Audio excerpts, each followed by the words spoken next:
سەبارەت بە سەردانی بەغدا ئێمە لەلایەن ئەنجومەنی وەزیرانەوە تەکلیفمان لێکراوە، بەڵام ئەمرمان پێکراوە کە بچینەوە بۆ بەغدا سەبارەت بە هەندێک بابەتەکانمان جیا کردوێتەوە. بابەتێک کە پەیوەندی بە ناوچە کوردستانەکانی دەرەوەی ئیدارەی هەرێمە پێشتر وەفدێکمان چووە بڕیار دراوە وەفدێکی تریشمان هەر بچێتەوە بۆ هەمان مەبەست و بۆ هەمان ناوچە سەبارەت بە کێشە و دۆخەکانی ناوچە کوردستانەکانی دەرەوەی ئیدارەی هەرێم.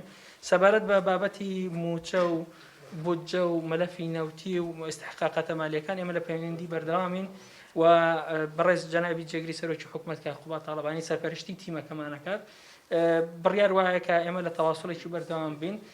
قەرار وایە لە نهایەتی مانگی 11 پرۆژەی بودجەی 2021 ئامادە بکرێت. بێگومان ئەو تیمەی ئێمە ئێستا لە ئێستەوە خۆمان ئامادە کردووە و کاک قوبات ئێمەی ڕاست پاردووە کە هەموو پێداویستەکان ئامادە بکەین و ڕۆیای هەرێمی کوردستانمان ئامادە کردو بۆ گفتوگۆکردن سەبارەت بە بودجەی 2021.